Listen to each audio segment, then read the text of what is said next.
말씀 에레미야서 17장 5절에서 8절입니다. 5절입니다. 여호와께서 이와 같이 말씀하시니라. 무릇 사람을 믿으며 육신으로 그의 힘을 삼고 마음이 여호와께서 떠난 그 사람은 저주를 받을 것이나 그는 사막의 떨기나무 같아서 좋은 일이 온 것을 보지 못하고 광야 건조한 곳 건건한 땅 사람이 살지 않는 땅에 살리라.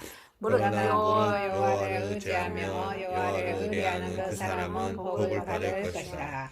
그는 물가에 심어진 나무가 그 뿌리를 강변에 거치시고 더위가 올지라도 두려워하지 아니하며 그 잎이 청정하며 가무는 해에도 걱정이 없고 결실을 붙이지 아니한 같으니라. 아멘. 누가복음 6장 17절에서 26절입니다.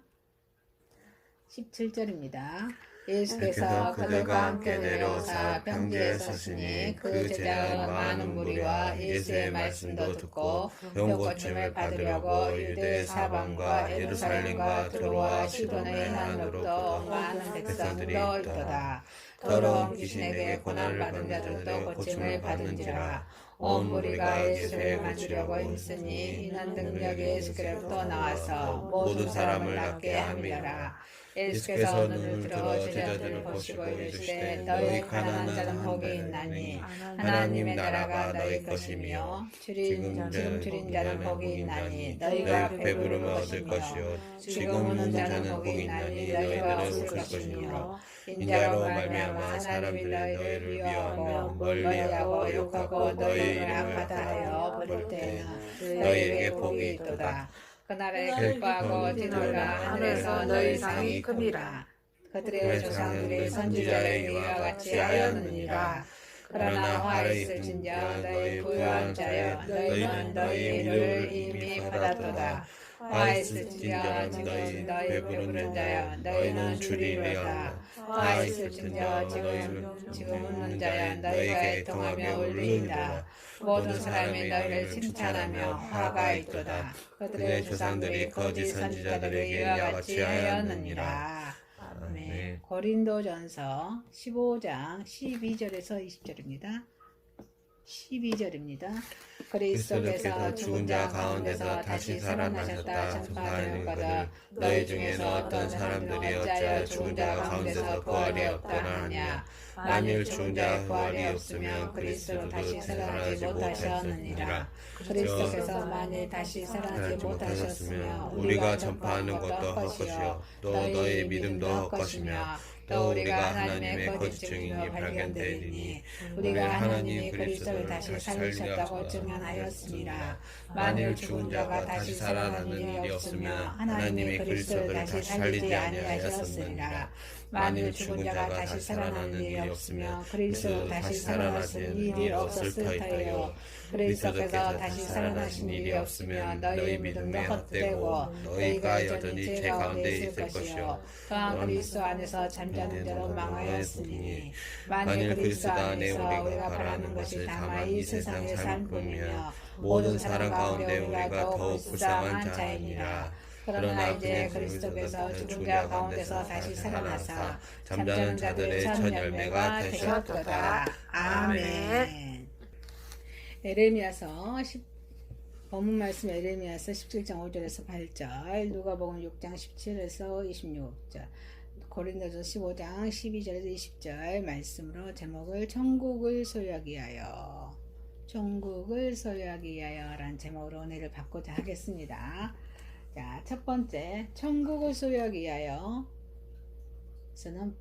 범죄는 하나님께서 싫어하십니다. 천국을 소유하기 위해서는 범죄는 하나님께서 싫어하십니다. 이 본문에 예레미야서는 회개와 새 언약에 대한 말씀이죠. 회개와 새 언약에 대한 말씀이에요. 그래서 그 유다의 왕의 어떤 요시야의 아들의 여호아스, 요아김, 시드기야예요. 그 시드기야 때 유다가 멸망하죠. BC 586년에 멸망합니다. 그 요아김의 아들은 또 요아긴이에요. 그 시대에 누가 선지자가 누구였어요? 이때 에레미야가 활동했던 시기입니다. 이때 이 에레미야 선지자의 지적에 대해서 심판의 선포에 대한 우리 유다인들은 응답은 너무도 뻔뻔스러웠습니다. 여호와께서 16장 10절을 보니까 에레미야서요. 여호와께서 우리에게 이 모든 큰 재앙을 강포하시면 어찌며 우리의 죄악은 무엇이며 우리가 우리 하나님 여호와께 범한 죄는 무엇이며 묻습니다. 그래서 이 본문에서 하나님께서는 그들의 죄성을 밝히십니다. 그래서 5절에서 8절의 말씀은 범죄에 대한 하나님의 심판이 임할 때 끝까지 회개하지 아니하고 인간을 의지하는 자들에 대한 그런 경고의 말씀인데, 결국에 이 예언도 장자에 있을 유다의 행위에 관한 그런 예언의 성격이므로 그들의 죄성에 관한 그런 말씀이라고 이렇게 볼 수 있습니다. 자, 하나님께서는 천국을 만드셨죠. 이 천국을 우리는 소유하기 위해서는 하나님께서는 어때요? 범죄는 하나님이 싫어하신다는 것입니다. 유사한 정교심의 만족을 이 유대인들은 유다의 백성도 구했습니다. 애굽의 지배 아래에서도 다르게 유다인들은 정교적인 자유를 누렸습니다. 이게 출애굽기 12장 3장 12절 18절에 말씀하고 있습니다. 그들은 마음껏 하나님을 찬양할 수 있었고 또한 예배를 드릴 수가 있었습니다. 그 북이스라엘과 남유다에 나눠졌잖아요. 그런 민족 분단의 그런 상태에 있었지만 그러한 사실이 그들의 종교 행위에는 아무런 영향도 끼치지 않았습니다. 성전을 가지지 못했던 그런 북이스라엘보다 그 유다인들은 그런 예배 드리는 그런 형편들은 훨씬 나았습니다. 그런데 그 유다 백성들은 어땠습니까? 정당한 종교 그런 행사에 나한테 만족하지 못했습니다. 여러분들은 이 믿음 생활하는데 만족하고 계십니까? 그 여성한 종교심은 우상 숭배로 가득한 그런 사특한 종교심을 만족하려 했던 것입니다. 종교의 이런 무제한적인 자유 아래서 성도들은 가장 유혹에 빠지기 쉬운 부분이 바로 이것입니다. 사람들은 여유가 있을 때가 있거나 또 평온하거나 무언가 짜릿하고 특별한 쾌감을 맛보려는 그런 음성적인 욕구를 가지게 됩니다. 이 출애굽한 이스라엘 백성들은 출애굽 32장에 그런 말씀하시죠. 1절 4절 홍해에 대해서 애국 군대를 홍해의 그런 애국 군대를 수장합니다. 그리고 또 세상의 일반적인 생각이나 생활 방식에 그런 반속하고 생수를 얻고 갑자기 나타난 아말렉을 물리치는 등 모든 근심과 문제가 사라졌을 때 어때요? 이스라엘 백성들 금송아지를 만듭니다. 그래서 그것을 금송아지를 숭배한 사건이 출애굽기 32장 말씀입니다. 그리고 또 어때요? 가나안에 완전히 정착한 후에는 하나님을 버려버립니다. 하나님을 버리고 이방신들을 섬겼습니다. 평안할수록 우리는 종교적인 경건성을 잊지 않도록 유지해야 될 줄 믿습니다. 아멘. 진실로 위대한 종교인들은 환난 때보다도 평상시에 더욱 경건한 주의에 기울였던 사실을 우리는 상기해야 될 줄 믿습니다. 아멘. 천국을 소유하기 위해서 범죄는 하나님께서 싫어하십니다. 하나님께 도움을 구하지 않습니다. 유다인들의 죄악성은 하나님의 징계가 임했을 때 더욱 밝게 드러났습니다. 그들은 하나님께서 이사야를 통해서 누구는 애굽을 의지하지 말라고, 애굽은 세상이죠. 세상. 애굽을 의지하지 말라고 경고하셨는데도 하나님의 징계가 임했을 때 어때요? 애굽을 의지합니다. 이게 이사야서 30장의 말씀이 나와요. 애굽을 의지했던 것입니다. 유대인들에게 애굽은 현대적인 의미로는 무엇일까요? 도움이 될 만한 보이는 그 무엇입니다. 사람은 어려울 때, 어려운 일을 당할 때 이것에 너무도 쉽게 유혹을 당합니다. 그리고 어려움이 급박하면 할수록 더욱 현실적인 대상에 대한 그 도움을 필요로 합니다. 이러한 도움을 요구하는 행위를 나쁘다고 단정할 수는 없습니다. 문제는 도움 요청이 하나님을 신뢰하는 그 믿음과 어떤 상관관계를 가지는가 하는 데 있습니다. 만일 도움 요청이 하나님을 신뢰하는 일에 앞선다면 그것은 명백한 우상숭배에 해당합니다. 도움 요청 자체가 하나님을 신뢰하지 못한 데서 비롯된 것이라면 그 또한 우상숭배에 해당합니다. 아무리 즉각적으로 효용을 얻을 수 있다 하더라도 그것이 하나님께 대한 우리의 신뢰를 상실케 하는 그런 것이라며 우리는 그것에 기대해서는 안 될 줄 믿습니다. 아멘. 천국을 소유하기 위해서는 범죄는 하나님께서 싫어하십니다. 하나님과 이웃에게 지을 수 없는 치명적인 상처를 입혔습니다. 누구라도 죄를 짓지 않고는 살 수가 없습니다. 문제는 죄의 성격입니다.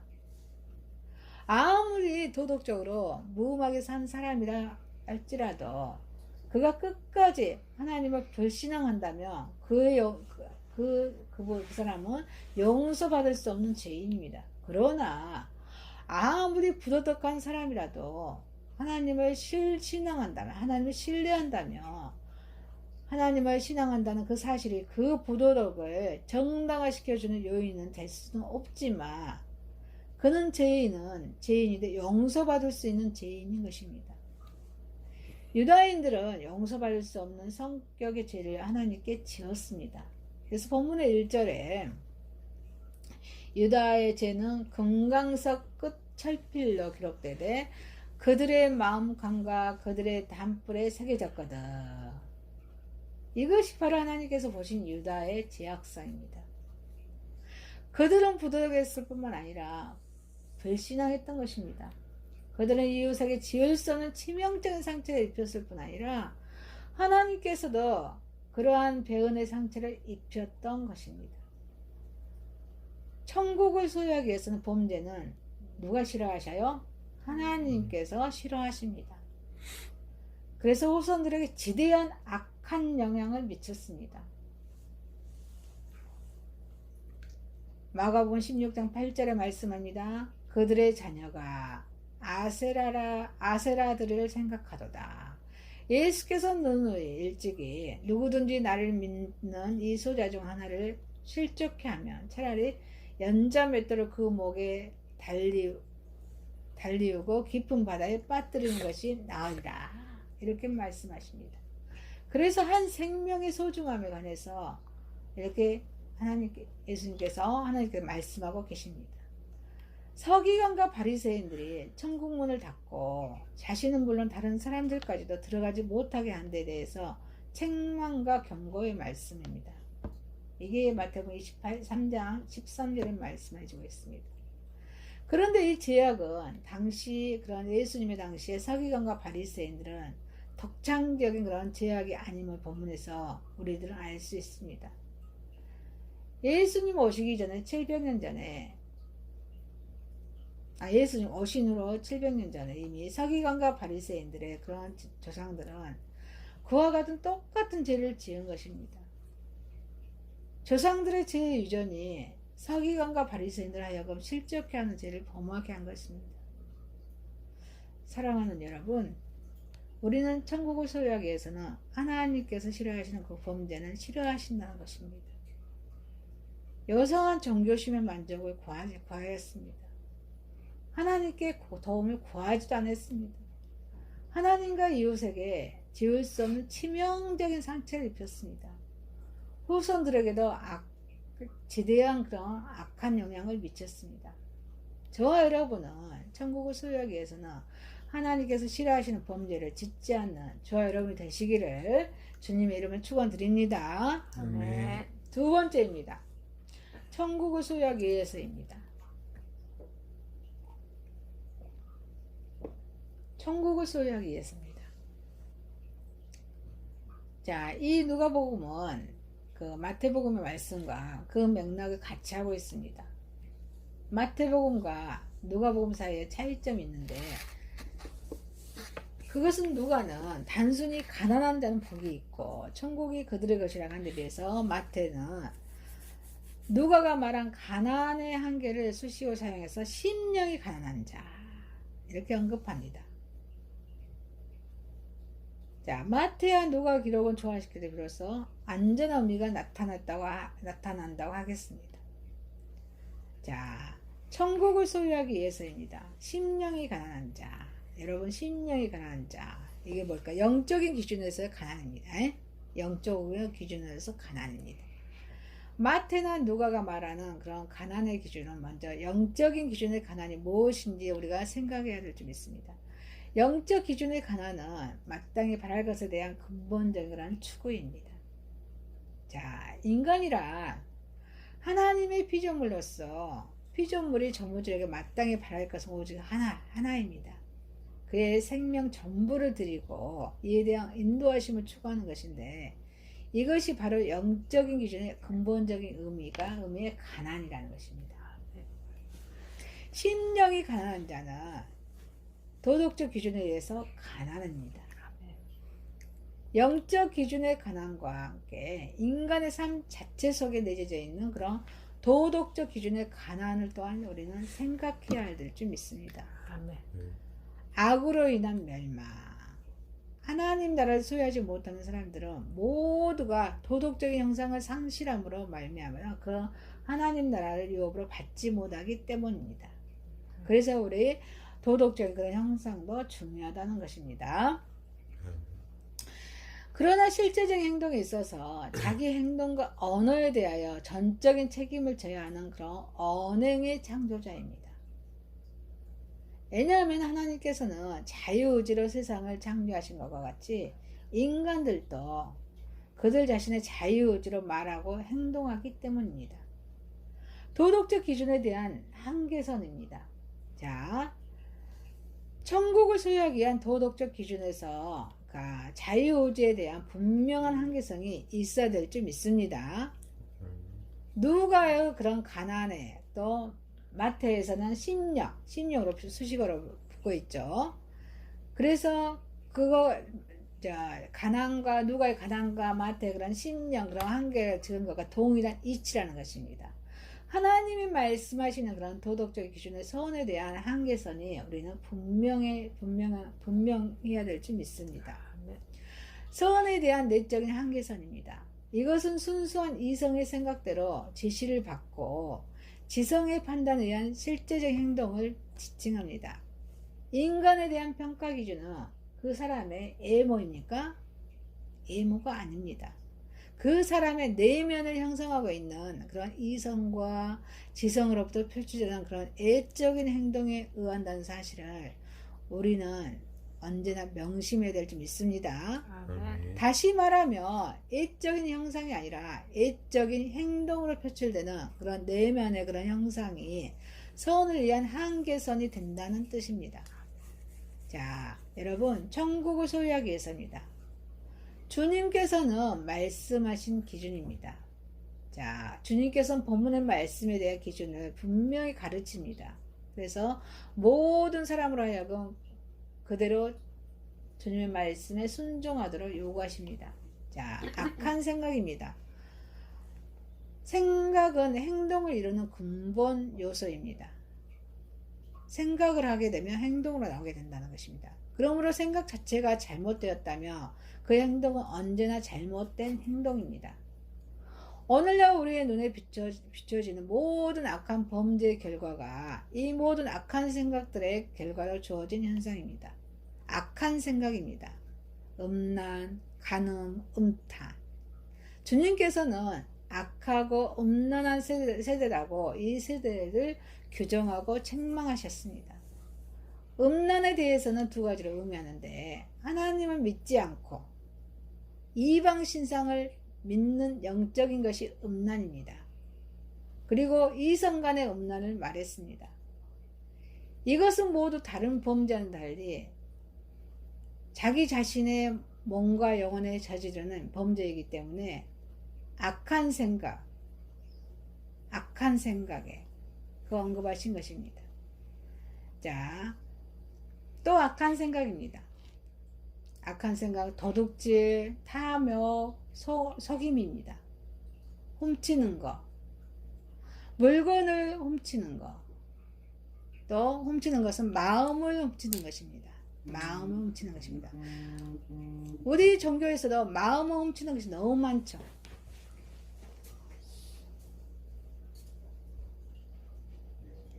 모두 소유권에 대한 것으로 스스로의 탐욕으로 인한 죄의 현실화입니다. 사망의 덫에 대해 스스로 치이는 것입니다. 자, 또 음란에 대해서입니다.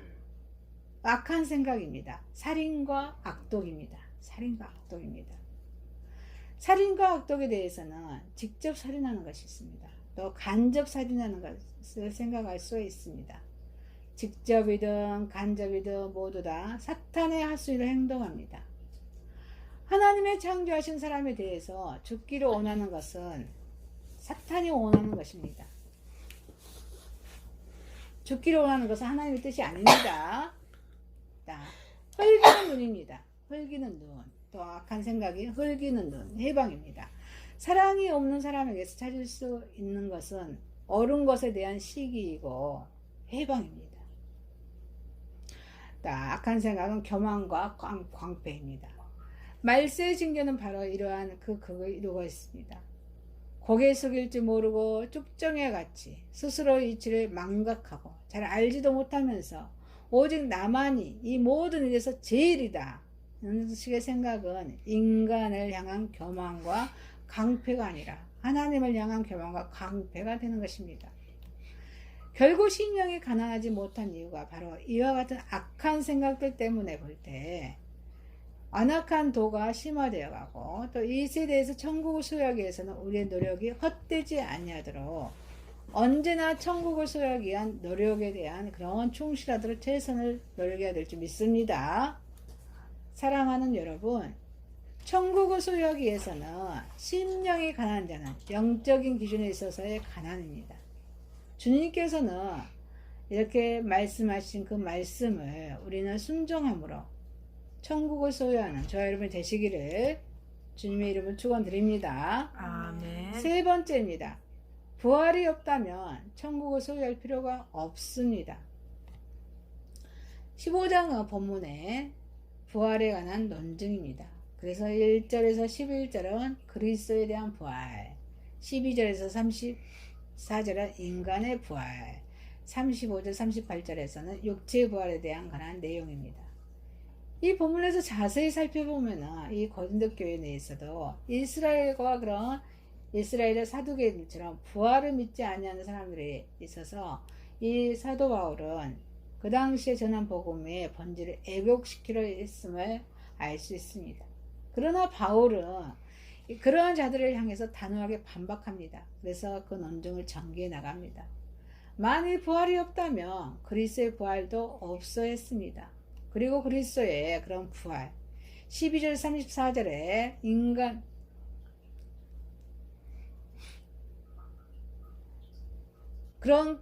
그리고 또 그리스도의 죽음과 부활의 기청 우리의 믿음도 부활이 없다면 헛된 것일 수밖에 없습니다.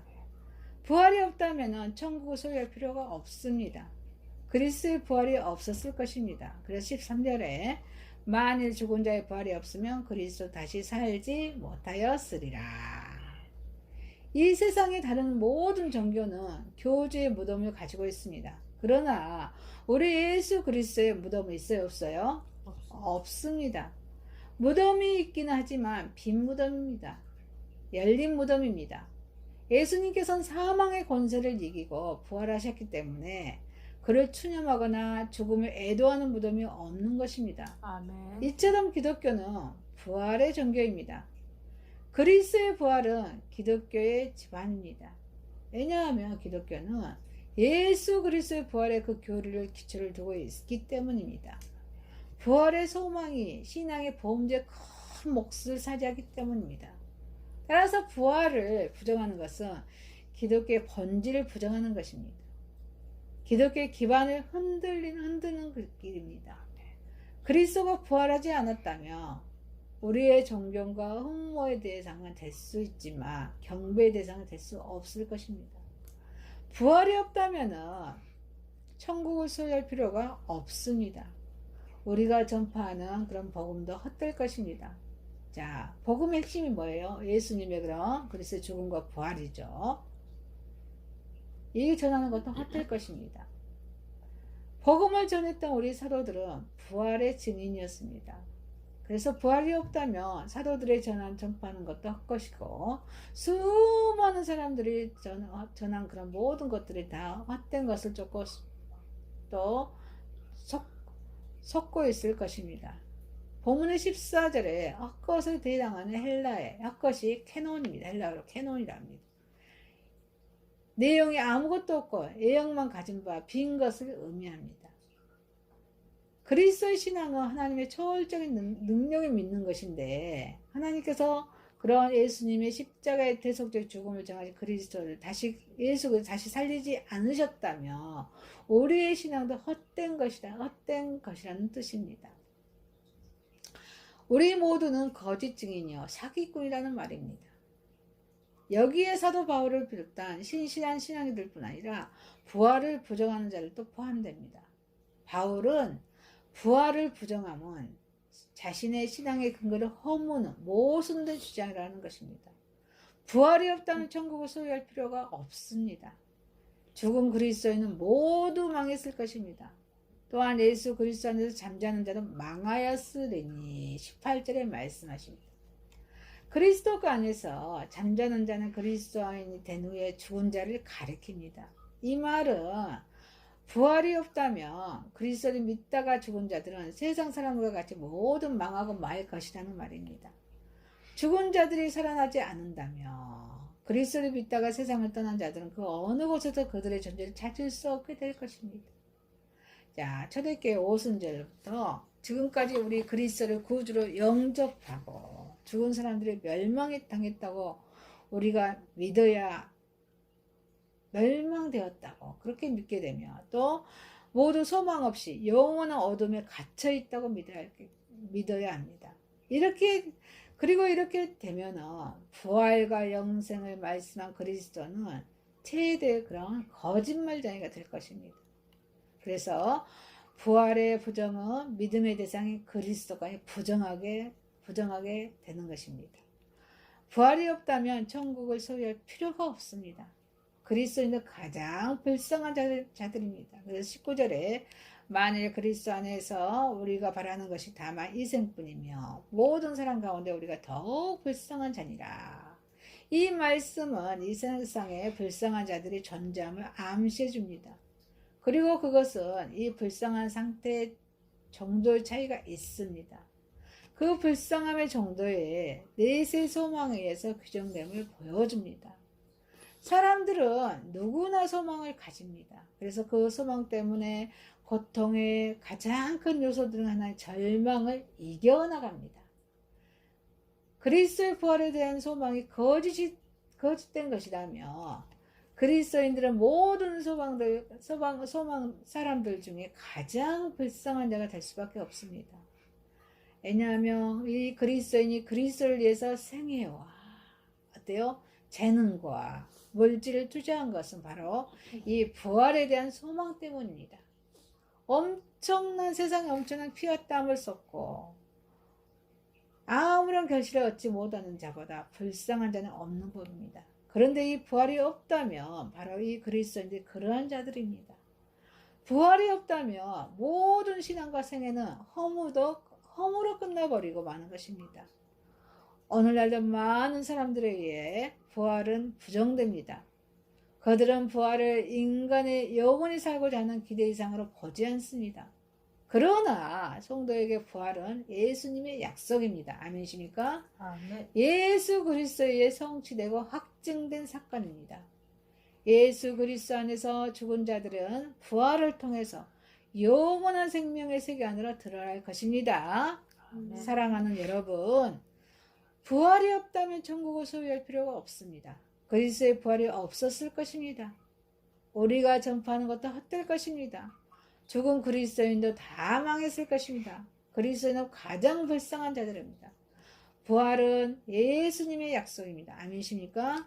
예수 그리스도의 성취되고 확증된 사건입니다. 예수 그리스도 안에서 죽은 자들을 부활을 통해서 영원한 생명의 세계 안으로 들어갈 것입니다.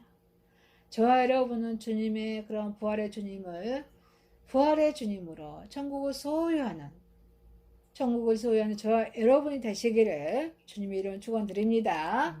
말씀을 마치겠습니다. 천국을 소유하기 위해서 범죄는 하나님께서는 싫어하십니다. 천국을 소유하기 위해서입니다. 부활이 없다면 천국을 소유할 필요가 없습니다. 기도드리겠습니다.